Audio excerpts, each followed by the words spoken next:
Hey everyone, आज मैं आपके लिए लेके आ गई हूँ एक और बहुत ही ज्यादा रोमांटिक ड्रामा स्टोरी का। मेल लीड फीमेल लीड के लिए इतना ज्यादा पॉसेसिव होता है कि अगर कोई पर्सन फीमेल लीड के पास भी आने की कोशिश करता है तो मेल लीड उसे पूरी तरह बर्बाद कर देता है। मेल लीड का जुनून और पागलपन फीमेल लीड के लिए इतना ज्यादा होता है कि वो उसे हमेशा के लिए अपना बनाने के लिए अरेंज मैरिज का जाल बुनता है। पर हमारी फीमेल लीड इस बात से बिल्कुल अनजान होती है और उसे लगता है कि उसकी मैरिज उसकी सिस्टर की जगह हुई है, इसीलिए वो सिर्फ एक सब्स्टिट्यूट है। तो चलिए अभी क्यूट सी लव स्टोरी स्टार्ट करते हैं। हे एवरीवन, आज मैं आपके लिए लेके आ गई हूँ एक और बहुत ही ज्यादा रोमांटिक ड्रामा स्टोरी का। मेल लीड फीमेल लीड के लिए इतना ज्यादा पॉसेसिव होता है कि अगर कोई पर्सन फीमेल लीड के पास भी आने की कोशिश करता है तो मेल लीड उसे पूरी तरह बर्बाद कर देता है। मेल लीड का जुनून और पागलपन फीमेल लीड के लिए इतना ज्यादा होता है कि वो उसे हमेशा के लिए अपना बनाने के लिए अरेंज मैरिज का जाल बुनता है। पर हमारी फीमेल लीड इस बात से बिल्कुल अनजान होती है और उसे लगता है कि उसकी मैरिज उसकी सिस्टर की जगह हुई है, इसीलिए वो सिर्फ एक सब्स्टिट्यूट है। तो चलिए अब एक क्यूट सी लव स्टोरी स्टार्ट करते हैं। स्टोरी की स्टार्टिंग में हम देखते हैं शीशुई को, जो कि अपने मन में सोच रही होती है लिन फैमिली और जाओ फैमिली के बीच एक मैरिज अलायंस तय हुई थी, पर मेरी सिस्टर अपनी मैरिज से भाग गई थी और अब मुझे जबरदस्ती उसकी जगह इस मैरिज में धकेला जा रहा है। तभी अचानक जाओ जिनशी भी रेस्टोरेंट में आता है। जिनशी की नजर शीशुई पे पड़ती है, जो कि पूरी तरह से अपने ख्यालों में खोई हुई थी। जिनशी शीशुई के पास आता है। अचानक जिनशी को अपने सामने देख करके शीशुई की सांसें अटक जाती है। फिर शीशुई जिनशी के पास आती है और उससे कांपते हुए धीमी आवाज में बोलती है, मेरा नाम शीशुई है। जिनशी उसकी आंखों में देखता है और उससे बिना कुछ बोले वहाँ से जाने लगता है। पर तभी शीशुई जिनशी का हाथ पकड़ के उससे बोलती है, मेरी बात सुनो। फिर उसकी नजर घबराते हुए रेस्टोरेंट के दूसरे कोने तक गई और वो जिनशी से बोलती है, मेरे पेरेंट्स वहाँ पे बैठे हैं, जिससे ऐसा लगे कि हम एक दूसरे को जानने की कोशिश कर रहे हैं और उसके बाद आप बोल देना कि मैं आपको पसंद नहीं आई। जिनशी बिना कुछ बोले अपने हाथों की तरफ देखने लगता है, जो कि शीशुई ने अपने ठंडे हाथों से कस के पकड़ा हुआ था। फिर जिनशी रेस्टोरेंट के दूसरे कोने में देखता है और बिना कुछ बोले शीशुई के सामने आकर के बैठ जाता है। शीशुई के चेहरे पे एक अजीब सी खामोशी थी। तभी जिनशी उससे बोलते हैं, क्या तुम्हारे फादर तुम्हारे साथ जबरदस्ती कर रहे हैं कि तुम मेरे साथ ब्लाइंड डेट पे चलो? जिनशी के मुंह से ये सुनने के बाद शीशुई के कानों में अपने फादर की वो कड़वी आवाज गूंजने लगती है, मैं चाहता हूँ कि मेरे लिए तुम जाओ फैमिली में मैरिज करो। अगर तुम ऐसा नहीं करोगी तो हमारी कंपनी कहीं की नहीं रहेगी और मैं तुम्हारे ग्रैंडफादर के इलाज में लगने वाले पैसे रोक दूंगा और तुम उन्हें मेडिकल ट्रीटमेंट के बिना तड़पते हुए नहीं देखना चाहोगी, है ना? शीशुई इन यादों को अपने अंदर ही अंदर दबा लेती है। तभी उसकी नजर घड़ी पे पड़ती है और वो देखती है कि 5 मिनट हो चुके थे और वो जिनशी से बोलती है, 5 मिनट पूरे हो चुके हैं, अब आप जा सकते हैं। जिनशी उसकी तरफ हैरानी से देखने लगता है। तभी शीशुई आगे बोलती है, प्लीज मेरे पेरेंट्स से बोलना कि मैं आपको बिल्कुल भी सेटिस्फाई नहीं कर पाई। ये सुनने के बाद जिनशी के चेहरे पे खतरनाक सी मुस्कुराहट आ जाती है। फिर जिनशी वहाँ से जा ही रहा होता है। तभी शीशुई के पेरेंट्स भागते हुए जिनशी के पास आते हैं और जिनशी से पूछते हैं कि आपको शीशुई कैसी लगी। फिर जिनशी अपनी गहरी नजर शीशुई पे डालते हैं और फिर शीशुई के पेरेंट्स को बोलते हैं, मुझे शीशुई बहुत पसंद है। ये सुनने के बाद शीशुई पूरी तरह से हैरान रह जाती है और अपने मन में सोचती है, ये क्या कह रहा है, मैं तो सिर्फ एक सब्स्टिट्यूट हूँ, फिर ये सेटिस्फाई कैसे हो गया? फिर सीन शिफ्ट होता है और कुछ दिनों बाद हम देखते हैं शीशुई एक मैगजीन ऑफिस में काम कर रही होती है। शीशुई की बॉस उसकी तरफ फाइल आगे बढ़ाते हुए बोलती है, तुम्हें मिस्टर जिनशी को मैगजीन के लिए बुलाना होगा ताकि हम उनका इंटरव्यू ले पाए। फिर शीशुई हाँ में जवाब देती है और फाइल लेकर के वहाँ से चली जाती है। शीशुई अभी उस फाइल को पढ़ ही रही होती है। तभी उसकी कलीग उसके पास आकर के उससे बोलती है, क्या तुम्हें जिनशी को बुलाना है? उन्होंने कभी भी इस तरह का कोई इंटरव्यू नहीं दिया। तुम्हें शायद पता नहीं है कि वो कितने ज्यादा खतरनाक इंसान है। लोगों के लिए तो उनसे बात तक कर पाना बहुत मुश्किल है क्योंकि वो बहुत ही रूथलेस किस्म के इंसान है। शीशुई ये सब सुन रही थी और उसकी सांसें अटक जाती है और वो अपने मन में सोचती है, क्या मेरा न्यूली वेड हस्बैंड इतना ज्यादा रूथलेस इंसान है? फिर सीन शिफ्ट होता है और रात को हम देखते हैं शीशुई के कदम कमरे में आकर के रुक जाते हैं जब अचानक उसकी नजर जिनशी पे पड़ती है। जिनशी बिना शर्ट के शीशुई के सामने खड़ा था। जिनशी को अचानक अपने सामने इस तरह से देख करके शीशुई अपनी नसें घुमा लेती है और अपने मन में सोचती है, मैरिज के बाद 1 महीने तक हम एक दूसरे से नहीं मिले थे तो ये अचानक वापस क्यों आ गया? शीशुई की सांसें तेज चलने लगती है और वो सहमी हुई आवाज में बोलती है, मुझे माफ करना, मुझे नहीं पता था कि तुम वापस आ गए हो। ये सुनने के बाद जिनशी अपनी गहरी आंखें शीशुई के चेहरे पे टिकाए हुए उसे बोलता है, क्या तुम अपने एक्स बॉयफ्रेंड के सामने भी इसी तरह से शर्माती थी? फिर शीशुई बोलती है कि मेरा कोई बॉयफ्रेंड नहीं था। ये सुनने के बाद जिनशी के चेहरे पे एक हल्की सी मुस्कुराहट आ जाती है। तभी शीशुई कांपती हुई आवाज में बोलती है, मैं जिस कंपनी में काम करती हूँ वो तुम्हारा इंटरव्यू लेना चाहती है, क्या तुम्हें इस बारे में पता है? फिर जिनशी शीशुई की तरफ देखते हुए उसे हाँ में जवाब देता है और उसके करीब आकर के उससे बोलता है, चलो चल के इस बारे में बात करते हैं। फिर शीशुई भी जिनशी के पीछे पीछे आती है। फिर कुछ देर बाद हम देखते हैं शीशुई जिनशी के सामने बैठी होती है और उससे बोलती है कि मेरी इंटर्नशिप के लिए बहुत जरूरी है, इसीलिए मैं अपनी पूरी कोशिश करना चाहती हूँ। फिर जिनशी बोलते है कि तुम लिन फैमिली में सेकंड यंग लेडी होने के बावजूद एक मैगजीन में इंटर्न का काम कर रही हो, क्या तुम किसी तरह का लाइफ एक्सपीरियंस ले रही हो? ये सुनने के बाद शीशुई अंदर ही अंदर अपने मन में सोचती है, लाइफ एक्सपीरियंस। और हम फ्लैशबैक में देखते हैं शीशुई के फादर मिन्सो के साथ कॉल पे होते हैं, जो कि उनकी एल्डर डॉटर थी और मिन्सो को सिर्फ पॉकेट मनी के लिए 1 लाख युआन देते हैं और वही बेचारी शीशुई की जरूरतों के लिए भी उसे मना कर देते हैं और उससे गुस्से में बोलते हैं, अगर तुम्हें पैसों की जरूरत है तो तुम्हें जल्दी से जल्दी जॉब ढूंढनी होगी। अब सीन प्रेजेंट में आता है। शीशुई जिनशी से बोलती है कि मैं सच में अपनी पूरी मेहनत कर रही हूँ, इसीलिए मैं चाहती हूँ कि तुम इंटरव्यू के लिए मान जाओ। फिर जिनशी थोड़ा आगे की तरफ झुकता है। उसकी शिकारी जैसी आंखें शीशुई के चेहरे पे अटक जाती है और वो शीशुई से बोलता है, क्या इस वक्त तुम अपनी मैगजीन की इंटर्न की तरह मेरे से बात कर रही हो या मेरी वाइफ की तरह? फिर शीशुई बोलती है कि इन दोनों में क्या फर्क है? फिर जिनशी बोलते है कि तुम किसी इंटर्न रिपोर्टर की तरह मेरे से बात कर रही हो तो मैं तुम्हें रिफ्यूज करूंगा। मैं इतना फ्री नहीं हूँ कि मैं किसी आम रिपोर्टर पे अपना वक्त बर्बाद करूँ। ये सुनने के बाद कुछ सेकंड के लिए शीशुई की सांसें अटक जाती है, पर तभी जिनशी आगे बोलता है, अगर तुम मेरे से मेरी वाइफ की तरह बात कर रही हो तो मैं इसका जरूर ध्यान रखूंगा। शीशुई को तो अपनी किस्मत पे यकीन ही नहीं होता और वो अगले ही पल बोलती है एक वाइफ की तरह। ये सुनने के बाद जिनशी शीशुई से बोलता है गुड, मैं अपने सेक्रेटरी से बोलूंगा कि वो तुम्हें कांटेक्ट करे। पर शीशुई की छोटी सी जीत ज्यादा देर तक नहीं टिकी। अचानक जिनशी शीशुई के करीब आते हुए उसके चेहरे की तरफ झुकता है और उससे बोलता है इसके अलावा मेरा आखिरी सवाल, तुमने अपना सारा सामान गेस्ट रूम में शिफ्ट कर लिया? अभी तुमने बोला कि तुम मेरी वाइफ बनकर के मेरे से बात कर रही हो, क्या तुम्हारे हस्बैंड से दूर रहने का इरादा है? फिर शीशुई का चेहरा घबराहट से लाल हो जाता है और वो अपने मन में सोचती है ये अचानक मेरे साथ रहने की बात क्यों कर रहा है। उसकी पलकें डर के मारे झुकी हुई थी। तभी जिनशी उससे बोलता है मुझे किसी भी तरह की हिडन चीजें नहीं है और तुम मेरी वाइफ हो, इसीलिए मैं तुम्हें बहुत अच्छे से ट्रीट करूंगा। उसके आखिरी शब्द ने शीशुई की बची कुची हिम्मत भी तोड़ दी थी और शीशुई घबराते हुए बोलती है मैं अभी अपना सामान फिर से बेडरूम में मूव कर लेती हूँ। फिर कुछ देर बाद हम देखते हैं रात का अंधेरा और भी गहरा हो गया था। जिनशी की कई भी बातें अभी भी शीशुई के दिमाग में घूम रही थी और वो पूरी तरह से उन्हीं ख्यालों में खोई हुई थी। तभी वहाँ पे जिनशी आता है। उसकी नजर शीशुई पे अटक गई थी।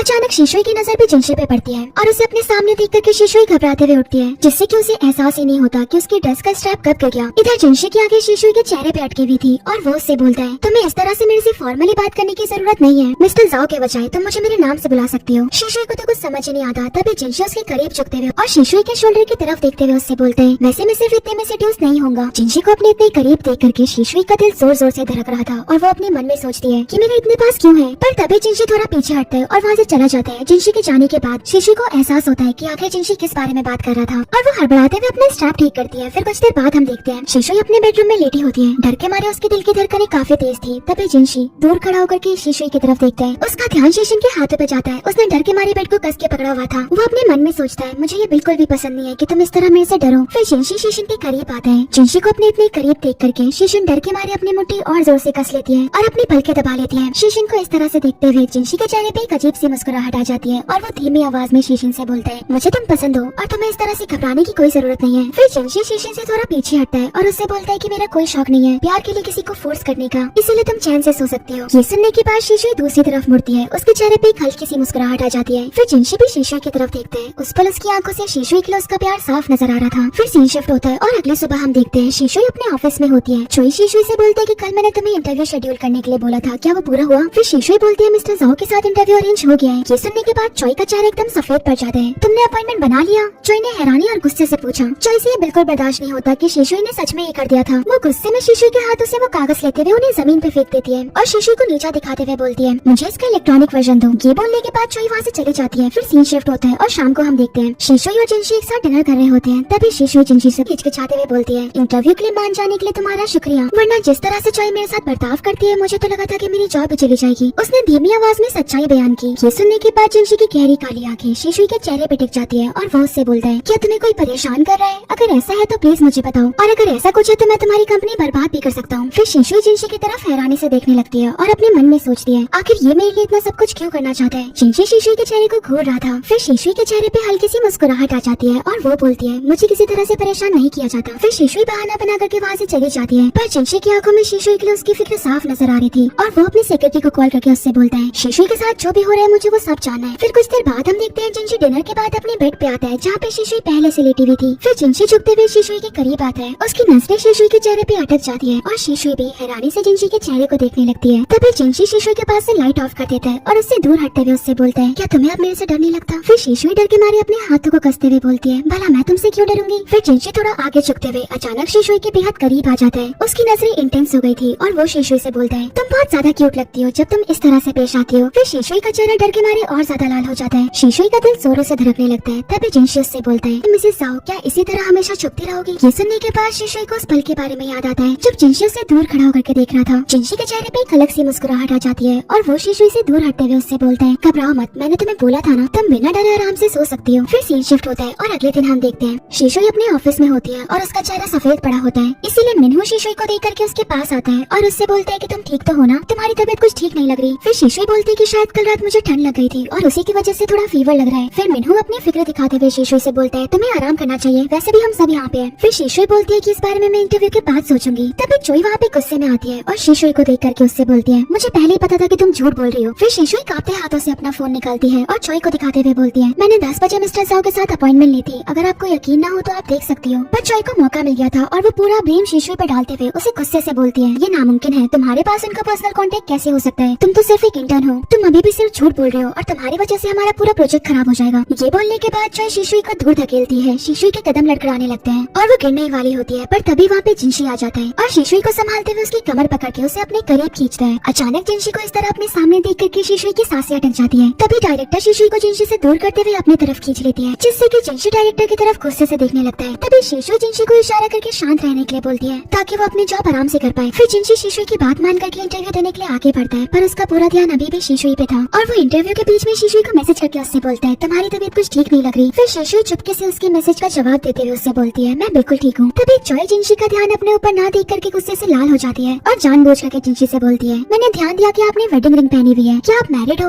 ये सुनने के बाद शिशुई पूरी तरह हैरान रह जाती है और घबराते हुए अपने मन में सोचती है इसने अचानक ऐसा सवाल क्यों पूछा, ये तो स्क्रिप्ट में भी नहीं था। शिशु ये सब सोच ही रही होती है, तभी वहाँ पे मिनू आता है और शिशुई को कॉफी देते हुए उससे बोलता है ये पी करके तुम्हें थोड़ा अच्छा लगेगा। इधर जिनशी की आंखें भी शिशुई पे टिकी हुई थी और मिनू को शिशुई के इतने पास देखते हुए उसका चेहरा जेलसी से लाल हो जाता है। जिनशी के चेहरे पे एक खतरनाक सी स्माइल आ जाती है और वो जानबूझ करके शिशुई की तरफ देखते हुए सबके सामने अपने रिंग से इशारा करते हुए बोलता है मैं मैरिड हूँ और मेरी वाइफ भी इस वक्त यहीं पे है। ये सुनने के बाद वहाँ पे सभी की नजर शिशुई पे पड़ती है। इधर शिशुई का गला पूरी तरह सूख जाता है और वो अपने मन में सोचती है ये क्या बकवास कर रहा है, पागल हो गया है क्या? पर तभी शिशुई के पीछे से अचानक मुलान आती है। मुलान जिनशी की बचपन की दोस्त थी और सबको लगता है कि जिनशी शायद मुलान के बारे में बात कर रहा था। मुलान सीधा जिनशी के पास आकर के रुकती है और उससे बोलती है कि ये कुछ जरूरी पेपर्स है, मुझे इन पे साइन चाहिए। फिर जिनशी मुलान से बोलता है कि अगर तुम्हें कुछ काम है तो तुम सेक्रेटरी चैंग से मिल सकते हो, इस तरह की छोटी बातों के लिए मुझे परेशान मत करना। इधर शिशुई जिनशी से काफी दूर खड़ी थी। वो मुलान को जिनशी के साथ देख करके सोचती है कि ये दोनों शायद एक दूसरे के काफी करीब हैं। फिर मुलान जानबूझ करके जिनशी की कॉलर ठीक करने की कोशिश करते हुए उससे बोलती है मुझे लगा कि तुम बिजी हो गई इसीलिए मैं खुद आ गई। फिर जिनशी अचानक मुलान से दूर हटते हुए उससे बोलता है मुझे लगता है कि तुम मेरा समय बर्बाद कर रही हो। शिशु ये देख पाती उससे पहले मिनू शिशु के पास आता है और उससे बोलता है कि मैं तुम्हारे लिए गर्म पानी लेकर के आया हूँ। पर शिशु वो पानी ले पाती उससे पहले जिनशी मिनू के हाथों से उस पानी को दूर फेंकते हुए उससे बोलता है अगर इससे मदद मिलती तो सारे हॉस्पिटल कब के बंद हो चुके होते। फिर जिनशी शिशु की तरफ मुस्कुराते हुए देखता है और उसे मेडिसिन देते हुए बोलता है इससे तुम्हें आराम मिलेगा। फिर शिशु जिनशी के हाथों से वो मेडिसिन लेती है। तभी जिनशी उससे बोलता है मैं नीचे तुम्हारा इंतजार कर रहा हूँ और वहाँ से चला जाता है। फिर कुछ देर बाद शिशु नीचे आती है और दूसरों की नजरों से बचते हुए जिनशी की कार में आकर के बैठ जाती है। जिनशी शिशु को इस तरह से देख करके उसको टीज करते हुए बोलता है तुमने कंपनी से कुछ चुरा लिया है क्या? फिर शिशु घबराते हुए बोलती है अगर किसी ने मुझे आपके साथ देख लिया तो बड़ी मुसीबत खड़ी हो सकती है। शिशु ये सब बोल ही रही थी तभी अचानक जिनशी अपने हाथों से शिशु के सर को छूते हुए उसकी हालत चेक करता है। फिर जिनशी अचानक शिशु के बेहद करीब आता है और जिनशी को अपने इतने करीब देख करके शिशु की सांसें अटक जाती है। फिर जिनशी अपना हाथ आगे बढ़ा करके शिशु की सीट बेल्ट बांधने की कोशिश करता है, पर शिशु घबराते हुए उसका हाथ पकड़ लेती है और उससे बोलती है कि मैं खुद कर लूंगी। मुझे सच में उम्मीद नहीं थी कि मेरा फीवर इतना ज्यादा बढ़ जाएगा।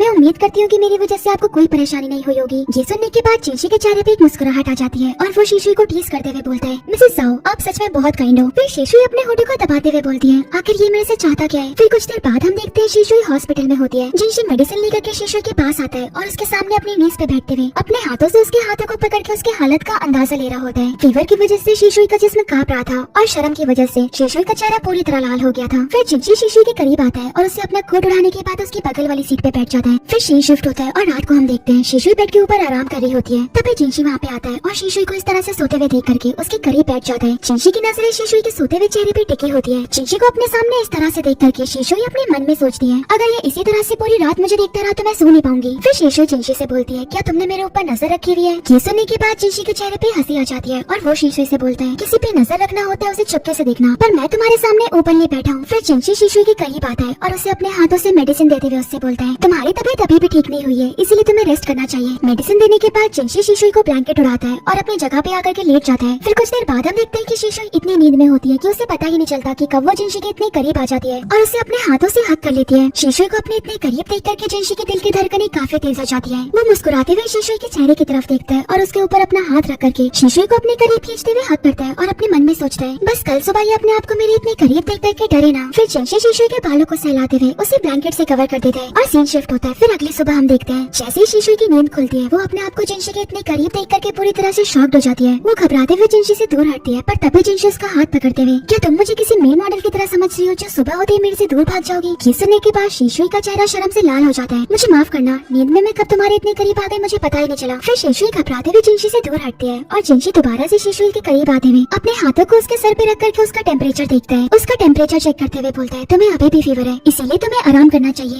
ये बोलने के बाद जिनशी वहाँ से चला जाता है। तभी शिशु को उसकी मदर का कॉल आता है और वो उससे बोलती है मैरिज के बाद तुम एक बार भी अपने घर नहीं आई हो, तुम मिस्टर जाओ के साथ डिनर के लिए क्यों नहीं आती? अब शिशु के पास और कोई रास्ता नहीं बचता और वो अपनी मदर को हाँ में जवाब देते हुए बोलती है मैं जल्दी आने की कोशिश करूंगी। फिर सीन शिफ्ट होता है और हम रात को देखते हैं। कमरे का माहौल काफी अजीब सा था। शिशु बेड के एक किनारे पे बिल्कुल सिकुड़ करके लेटी हुई थी। तभी जिनशी भी बेडरूम में आता है और शिशु को मेडिसिन देने के लिए अपने हाथ आगे बढ़ाता है, पर जिनशी उस मेडिसिन को ले पाता उससे पहले शिशु अपने हाथ हाथों में उस मेडिसिन को पकड़े हुए जिनशी से बोलती है मैं अपने आप ले लेती हूँ। फिर जिनशी शीशे को टीज करते हुए उससे बोलता है कल रात तुम्हें देख करके ऐसा बिल्कुल भी नहीं लग रहा था कि तुम इतना ज्यादा घबराती हो। फिर शीशु हिचकिचाते हुए जिनशी से बोलती है कल रात फीवर की वजह से मैं होश में नहीं थी, तुम्हें परेशान करने के लिए माफी चाहती हूँ। जिनशी के चेहरे पे एक खतरनाक सी स्माइल आ जाती है और वो शीशु से बोलता है फिर तो तुम्हें मुझे सच में परेशान करना चाहिए था। फिर शीशु का चेहरा शर्म से लाल हो जाता है और वो जिनशी से बोलती है मैं कोशिश करूंगी कि आज रात तुम्हें डिस्टर्ब ना करूं। फिर शीशु अपने ब्लैंकेट को कस के पकड़े हुए दूर खिसक करके सो जाती है। फिर कुछ देर बाद जिनशी शीशु को सोता हुआ देख करके उसके करीब आता है और उसके चेहरे को देखने लगता है मानो कि जैसे वो उसकी पूरी दुनिया हो। फिर वो शीशु के करीब जाते हुए धीरे से उसका हाथ अपनी कमर के ऊपर रखता है। फिर अपने दूसरे हाथ से शीशु के कंधों को पकड़ के उसे धीरे धीरे अपने करीब खींचने लगता है। जैसे जिनशी शीशु को अपने करीब खींच लेता है वो उसकी तरफ देख करके मुस्कुराता है और अपनी आंखें बंद करके सो जाता है। फिर सीन शिफ्ट होता है और अगले सुबह हम देखते हैं जैसे ही शीशु की आंखें खुलती है वो आज फिर से अपने आप को जिनशी के इतने करीब देख करके पूरी तरह हैरान हो जाती है। वो घबराते हुए जिनशी से दूर हटती है। फिर जिनशी शीशु को टीज करते हुए बोलता है एक मुजरिम अपने क्राइम सीन से भाग रहा है। फिर शीशु घबराते हुए बोलती है मैं कल रात बिल्कुल ठीक से लेटी हुई थी पर पता नहीं मैं कैसे यहाँ पे आ गई। ये सुनने के बाद जिनशी अपनी हंसी दबाते हुए बोलता है कल रात शायद मैं ठीक से नहीं लेटा हुआ था, अपने असली नेचर को छुपाना बंद करो। फिर शीशु जिनशी से बोलती है कि मैं आज रात जरूर केयरफुल रहूंगी और वहाँ से भाग जाती है। फिर कुछ देर बाद हम देखते हैं शीशु चॉय के साथ इंटरव्यू के सिलसिले में जिनशी के ऑफिस आती है। चॉय जानबूझ करके शीशु को अपने साथ लेकर के आई थी क्योंकि बहुत कोशिशों के बाद भी चॉय जिनशी से नहीं मिल पा रही थी। फिर चॉय जिनशी से बोलती है पिछला इंटरव्यू इसीलिए खराब हुआ क्योंकि हमारी तैयारी पूरी नहीं थी। पर जिनशी का पूरा ध्यान शीशु पे था। उसकी नजर शीशु के थके हुए चेहरे पे जाती है और वो चॉय से बोलता है क्या तुम्हारी मैगजीन अपने एम्प्लॉय को बीमार होने पे भी काम करने को मजबूर करती है। ये सुनने के बाद शीशु घबरा जाती है और जिनशी को चुपके से मैसेज करते हुए बोलती है मैं अब ठीक हूँ। तब चॉय भी एक नकली मुस्कुराहट के साथ बोलती है हम ऐसा नहीं करते। फिर जिनशी जानबूझ करके चॉय से बोलता है अगर ऐसी बात है तो तुम्हें अपनी कंपनी से किसी को भेजना होगा जो कि एक हफ्ते तक मेरे साथ रहे। चॉय को लगता है कि एक अच्छा मौका है और वो तुरंत बोलती है कि मैं आपके साथ रहने के लिए तैयार हूँ। पर तभी जिनशी उसकी बातों को बीच में काटते हुए उससे बोलता है मैं चाहता हूँ कि एक हफ्ते तक शीशु मेरे साथ रहे। जिनशी का इतने साफ शब्दों में ये बोलना शीशु को डरा देता है और वो घबराते हुए जिनशी को मैसेज करके बोलती है तुम ये क्या बोल रहे हो। पर जिनशी के चेहरे पे तो एक खतरनाक सी स्माइल आ जाती है। इधर चॉय के पास अब कोई रास्ता नहीं बचता और वो जिनशी से बोलती है शायद यही सही रहेगा, एक हफ्ते तक शीशु आपके साथ रहेगी। ये बोलने के बाद चॉय वहाँ से चली जाती है। चॉय के जाने के बाद जिनशी अपने ऑफिस के दूसरी तरफ एक किनारे पे जाता है। शीशु भी उसके पीछे पीछे आती है और जिनशी से बोलती है तुमने ऐसा क्यों किया, अगर चॉय को शक हुआ तो। पर तभी जिनशी शीशु की बातों को बीच में काटते हुए उसका हाथ पकड़ के उसे अपने करीब खींचता है और उसका टेम्परेचर चेक करते हुए उससे बोलता है तो क्या होगा, क्या मुझे अपनी वाइफ को अपने पास रखने की इजाजत भी नहीं है। पूरे कमरे में सन्नाटा छा जाता है। तभी शीशु हिचकिचाते हुए बोलती है मुझे तुम्हारी सेक्रेटरी के तौर पे क्या करना होगा। जिनशी की नजरें शीशु के मासूम से चेहरे पे जाती है और वो अपने हाथों से इशारा करके शीशु से बोलता है क्या तुम्हें वहाँ पे वो सोफा दिखाई दे रहा है। फिर शीशु हैरानी से उस सोफे की तरफ देखती है।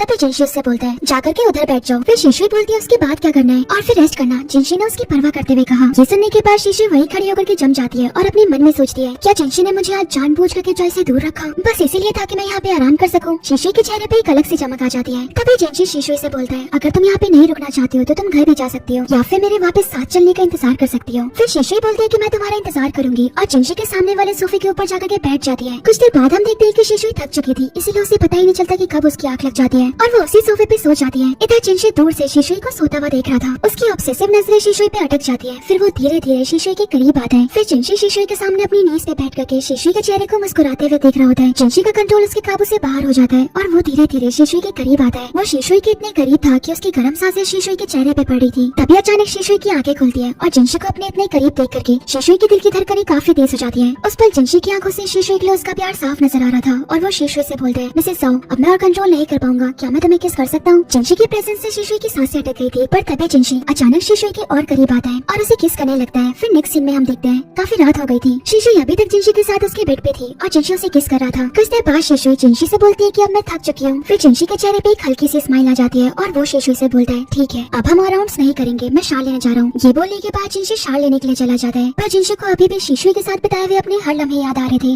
और वो अपने मन में सोचता है शायद मैंने आज गलती से उसे कुछ ज्यादा थका दिया, मुझे आगे से खुद पे काबू रखना होगा। कुछ देर बाद जिनशी अपने रूम में वापस आता है। शीशु की नजर जैसे ही जिनशी पे पड़ती है वो शर्म और घबराहट से ब्लैंकेट से अपना चेहरा ढकते हुए जिनशी से बोलती है काफी रात हो गई है, मैं सोने जा रही हूँ। जिनशी शीशु को इस तरह से देखकर के मुस्कुराने लगता है। फिर जिनशी शीशु के करीब आता है और उसकी तरफ हल्के से झुकते हुए बोलता है क्या तुम्हारे अंदर इतनी हिम्मत है, तुम अभी भी मेरे से छुप रही हो। शीशु का चेहरा शर्म से लाल हो जाता है और वो जिनशी से बोलती है ऐसा कुछ भी नहीं है। फिर सीन शिफ्ट होता है और अगले दिन हम देखते हैं शीशु जिनशी के सेक्रेटरी के तौर पर उसके ऑफिस में होती है और लिफ्ट से जा रही होती है। पर जैसे ही लिफ्ट का दरवाजा खुलता है वो अपने सामने जिनशी को देखती है। लिफ्ट में काफी भीड़ थी। जिनशी सीधा शीशु के करीब आकर के खड़ा होता है और लोगों की भीड़ के बीच में चुपके से शीशु का हाथ पकड़ने की कोशिश करता है। शीशु की सांसें तेज होने लगती है और वो घबराते हुए अपना हाथ जिनशी से दूर करती है। पर जिनशी इस बार पीछे नहीं हटने वाला था। वो दोबारा से शीशु का हाथ पकड़ता है और इतनी जोर से पकड़ता है कि शीशु चाहते हुए भी अपना हाथ जिनशी से दूर ही नहीं कर पाती। बहुत कोशिश करने के बाद भी शीशु अपना हाथ नहीं छुड़ा पाती। वो गुस्से में जिनशी की तरफ मुड़ती है। शीशु का ध्यान जिनशी के गालों पे जाता है और वो देखती है कि जिनशी के गालों पे उसके लिपस्टिक का निशान था। फिर हम फ्लैशबैक में देखते हैं शिशु जिनशी के साथ आई थी और जैसे कार से उतर रही होती है जिनशी उसको रोकते हुए उसका हाथ पकड़ के उसे अपने करीब खींचता है और धीमी आवाज में उससे बोलता है, कल रात मैंने बहुत मेहनत की थी, इसलिए इनाम के तौर पे मुझे कुछ मिलना चाहिए। शिशु अपने मन में सोचती है, आखिर ये किस बारे में बात कर रहा है, इसलिए इनाम के तौर पे जाने से पहले मुझे एक किस करो। फिर शिशु हिचकिचाते हुए बोलती है, आज रात। ये बोलने के बाद शिशु भागने वाली थी पर तभी अचानक वो रुकती है और जिनशी के करीब आकर के उसके गालों पे किस करती है। ये सब इतना अचानक होता है कि जिनशी को तो कुछ समझ ही नहीं आता और शिशु वहाँ से भाग जाती है। अब सीन प्रेजेंट में आता है और उस निशान को देख करके शिशु अपने मन में सोचती है, मुझे ये हटा देना चाहिए था। फिर वो जिनशी को इशारे करके उसे समझाने की कोशिश करती है। फिर जिनशी जानबूझ करके शिशु को टीज करते हुए बोलता है, मुझे ये निशान तुमने दिया है तो इसे साफ भी तुम्हें करो। फिर जिनशी शिशु का हाथ पकड़ के धीरे धीरे अपने चेहरे के करीब लाता है और उसका हाथ अपने चेहरे पे रख करके अपना चेहरा साफ कर ही रहा होता है। पर तभी भीड़ से एक वुमन जिनशी की तरफ देखती है जिससे कि शिशु पकड़े ना जाने की डर से घबरा जाती है और तुरंत अपना हाथ पीछे खींच लेती है। फिर जैसे लिफ्ट खुलता है शिशु तुरंत मौका देखते ही वहाँ से भाग जाती है। जिनशी भी शिशु के पीछे पीछे जाता है। फिर कुछ देर बाद हम देखते हैं शिशु ऑफिस के बाहर आती है। जिनशी ने अभी भी उसका हाथ कस के पकड़ा हुआ था। वो शिशु के सामने आकर के खड़ा होता है। तभी शिशु उससे अपना हाथ छुड़ाते हुए बोलती है, तुमको इस बात का ध्यान रखना चाहिए कि उधर बहुत सारे लोग थे। फिर जिनशी उससे बोलता है, मैंने तुम्हें बताया था मेरा सीक्रेट मैरिज रखने का कोई इरादा नहीं है। फिर शिशु बोलती है, मुझे पता है, मैं बस सोचती हूँ कि अगर इस कंपनी के लोगों को हमारे रिलेशनशिप के बारे में पता चल गया तो वो शायद मेरा फायदा उठा करके आपको यूज करने की कोशिश करेंगे, इससे आपको बहुत परेशानी होगी। फिर जिनशी शिशु की आंखों में देखते हुए उससे बोलते हैं, ये मेरी कंपनी है, तुम किस बात से डर रही हो। फिर शिशु थोड़ा हिचकिचाते हुए बोलती है, मैंने उस दिन इंटरव्यू के दौरान आपको मुलान के साथ देखा था। तभी जिनशी उसकी बातों को बीच में काटते हुए उससे बोलता है, तो तुम इस बारे में सोच रही थी, मैंने पास्ट में भी मैरिज से पहले किसी के साथ कुछ नहीं किया और ना ही मैं फ्यूचर में ऐसा कुछ करूंगा। फिर जिनशी शिशु के और करीब आकर के उसके हाथों को पकड़ता है और उसके सामने झुकते हुए उससे बोलता है, मैं पूरी दुनिया कंट्रोल कर सकता हूँ पर तुम्हारे सामने खुद को नहीं। उस वक्त जिनशी की आंखों में शीशन के लिए उसका प्यार और उसका जुनून साफ नजर आ रहा था। तभी शीशन उससे बोलती है, मुझे तुम पे यकीन है। जिनशी के चेहरे पे एक हल्की सी मुस्कुराहट आ जाती है और वो शीशन से बोलता है, तो क्या तुम मुझे पसंद करती हो। फिर शीशन जानबूझ करके जिनशी को टीज करते हुए बोलती है, मैं तुमसे नफरत करती हूँ। पर तभी जिनशी शीशन के गालों को पकड़ते हुए उससे बोलता है, मुझसे नफरत करने की इजाजत तुम्हें नहीं है। आज से अगर तुम्हें किसी भी चीज के बारे में मेरे से कुछ भी पूछना हो तो तुम मेरे पास आ सकती हो, मैं तुम्हें साफ शब्दों में सब कुछ एक्सप्लेन करूंगा। फिर सीन शिफ्ट होता है और हम रात को देखते हैं। बेडरूम की धीमी लाइटों के बीच में जिनशी अपने बेड पे बैठा हुआ था। तभी वहाँ पे शिशु आती है और जिनशी को एक बॉक्स पकड़ाते हुए बोलती है, क्योंकि इंटरव्यू के लिए मान करके तुमने मेरी बहुत बड़ी मदद की थी, इसीलिए ये तुम्हारे लिए है। गिफ्ट देने के बाद शिशु वहाँ से जा ही रही होती है पर तभी जिनशी शिशु को रोकते हुए उसका हाथ पकड़ता है और फिर उसे अपने करीब खींचते हुए अपने गोद में बिठा लेता है। जिनशी को अपने इतने करीब देख करके शिशु का दिल जोरों से धड़कने लगता है। फिर जिनशी शिशु से बोलता है, क्या तुम नहीं चाहती। तभी शिशु उससे बोलती है, किसने बोला मैं नहीं चाहती। फिर जिनशी शिशु की कमर को पकड़ के उसके चेहरे की तरफ देखते हुए अगले ही पल शिशु को बेड के ऊपर लेटाते हुए धीरे धीरे उसके करीब आता है और फिर शिशु को किस करने लगता है, लगभग तब तक जब तक शिशु की सांसें नहीं अटक जाती। फिर जिनशी अपने हाथों में शिशु के हाथों को कस के पकड़ लेता है और किस करते हुए उसके गर्दन के करीब आता है। फिर जिनशी शिशु की नेक पे किस करने लगता है और वो दोनों एक दूसरे के साथ नाइट स्पेंड कर लेते हैं। फिर सीन शिफ्ट होता है और हम अगले दिन देखते हैं शिशु का आज जिनशी के सेक्रेटरी के तौर पे आखिरी दिन था, इसीलिए अपना काम पूरा करने के लिए वो जिनशी का इंटरव्यू ले रही होती है और जिनशी भी मुस्कुराते हुए उसके सारे सवालों का जवाब दे रहा होता है। कुछ देर बाद इंटरव्यू खत्म होता है। शिशु वहाँ से जाने की तैयारी कर ही रही होती है पर तभी जिनशी अचानक शिशु के करीब आता है और उसकी कमर को पकड़ के शिशु को अपनी तरफ खींचते हुए उससे बोलता है, मैंने तुम्हें इतना टाइम दिया, क्या इसके बदले तुम्हें मुझे कंपनसेट नहीं करना चाहिए। शिशु की आंखें हैरानी से बड़ी हो जाती है और वो अपने मन में सोचती है, इंटरव्यू के दौरान ये बिल्कुल अलग इंसान था। फिर शिशु बहाना बना करके वहाँ से जाने की कोशिश करती है पर तभी जिनशी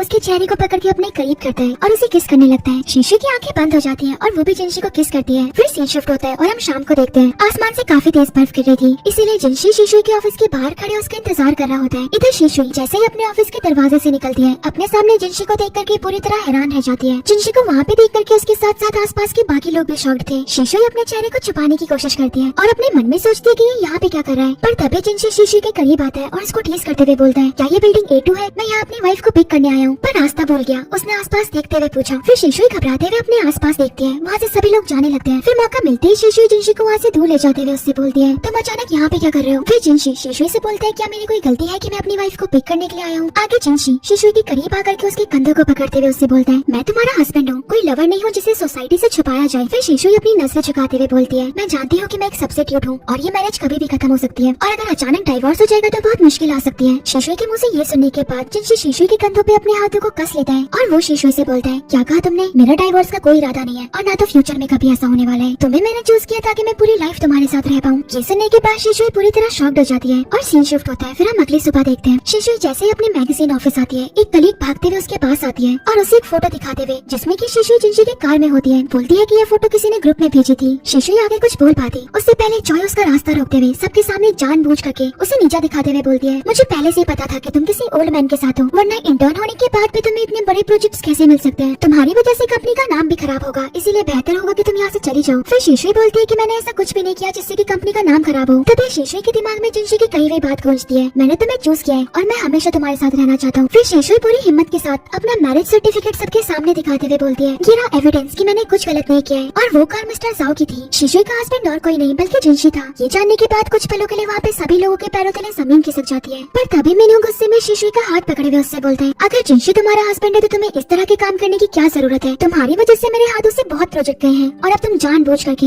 सबके सामने मुझे झूठा बनाने की कोशिश कर रहे हो। मैंने तुम्हें अपनी आंखों से छुपते हुए उस कार में जाते हुए देखा था। फिर शीशुई चिल्लाते हुए बोलती है, अगर मेरे हस्बैंड मुझे पिक कर रहे हैं तो क्या इसमें कोई प्रॉब्लम है? ये एक नकली मैरिज सर्टिफिकेट है, तुम अपने उस ओल्ड मैन के लिए कहीं कोई मुसीबत ना खड़ी कर दो। पर तभी अचानक जिनशी गुस्से में वहाँ पे आता है और मीनू की तरफ घूरते हुए उससे बोलते हैं, देखते हैं मेरी वाइफ मेरे लिए मुसीबत खड़ी करती है या नहीं, पर तुम बहुत बड़ी मुसीबत में हो। जिनशी को अचानक अपने सामने इस तरह से देख करके डर के मारे मीनू के पसीने छूटने लगते हैं और वो हकलाते हुए बोलता है, मिस्टर जाओ। वहाँ पे सभी लोगों के होश उड़ जाते हैं। फिर जिनशी शीशुई के करीब आता है और अपने हाथों से उसके हाथों को पकड़ के शीशुई की उंगलियों की तरफ देखते हुए उससे बोलता है, कितनी परफेक्ट वेडिंग रिंग है, पर फिर भी लोग इतने अंधे कैसे हो सकते हैं? जिनशी को शीशुई के साथ इस तरह से देख करके वहाँ पे सभी लोग फुसफुसाते हुए बोलते हैं, मिस्टर जाओ सच में शीशुई के हस्बैंड है। तभी जिनशी शीशुई का हाथ पकड़े हुए मिन्हो को पनिश करता है। मिन्हो को पनिश करने के बाद जिनशी डायरेक्टर से बोलता है, मेरी वाइफ डे ऑफ ले रही है। फिर डायरेक्टर घबराते हुए तुरंत शीशुई से बोलती है, तुम्हें आराम करना चाहिए। फिर जिनशी सबके सामने शीशुई का हाथ पकड़ के उसे वहाँ से ले जाता है। शीशुई की तरफ देखते हुए उससे बोलता है, क्या तुम आज डर गई थी? मैं बस तुम्हें बताना चाहता हूँ कि तुम मेरे ऊपर रिलाई कर सकती हो। फिर सीन शिफ्ट होता है और हम शाम को देखते हैं। शीशुई सड़क किनारे जिनशी के साथ चल रही होती है। उस पर उसके चेहरे से उसकी खुशी साफ नजर आ रही थी, क्योंकि अब उसे किसी के सामने भी इस बात को छुपाने की कोई जरूरत नहीं थी। उसकी खुशी का कोई ठिकाना ही नहीं था और वो खुशी के मारे झूम उठती है। जिनशी उसे इस तरह से देख करके मुस्कुराने लगता है। तभी अचानक सड़क पे एक तेज रफ्तार कार आती है। उस कार को देखते हुए जिनशी घबराते हुए शीशुई को अपने करीब खींचता है और शीशुई से अपनी फिक्र दिखाते हुए बोलता है, तुम्हें अपना ध्यान रखना चाहिए। क्या आज तुम डर गई थी? फिर शीशुई बोलती है कि अगर मुझे इस बारे में पता होता तो मैं पहले ही अपना मैरिज सर्टिफिकेट दिखा देती। मैंने सबको एक एक करके अपना मैरिज सर्टिफिकेट दिखाया और सबसे बोला कि मैं जाओ जिनशी के साथ मैरिड हूँ, पर शायद ये काफी नहीं था। अगर मेरी सिस्टर नहीं गई होती तो ये मैरिज नहीं होती, इसीलिए उनका शक करना गलत नहीं है। जिनशी की नजर शीशुई के चेहरे पे टिक जाती है और वो उससे बोलते हैं, तुम कभी भी सबसे क्यूट नहीं थी, मैंने हमेशा तुम्हें चूज किया था। मैंने सिर्फ तुम्हें चाहा था, इसीलिए तुमसे मैरिज की। इसीलिए आइंदा अगर तुम्हारे साथ कुछ भी हो तो पहले मुझे कांटेक्ट करना, तुम मेरे ऊपर रिलाई कर सकती हो। ये सुनने के बाद शीशुई पूरी तरह हैरान रह जाती है और जिनशी से बोलती है, इसका मतलब है कि हम एक रियल कपल है। जिनशी शीशुई को हाँ में जवाब देता है और शीशुई जिनशी के करीब आकर के उसके कंधों पे अपना हाथ ठहराते हुए उसे किस करती है। जिनशी भी शीशुई को किस करता है जब तक कि शीशुई की सांसें नहीं अटक जाती। और इसी के साथ इस ड्रामा की हैप्पी एंडिंग हो जाती है। अगर आपको ये ड्रामा एक्सप्लेनेशन पसंद आया तो प्लीज मेरे चैनल को सब्सक्राइब कर देना और हाँ बेल आइकन पे क्लिक करना मत भूलना, ताकि आपसे ऐसे इंटरेस्टिंग ड्रामास मिस ना हो जाए। और हाँ मुझे कमेंट करके जरूर बताना कि आपको ये ड्रामा कैसा लगा। इसी के साथ मैं चलती हूँ और मिलती हूँ आपसे नेक्स्ट ड्रामा एक्सप्लेनेशन में।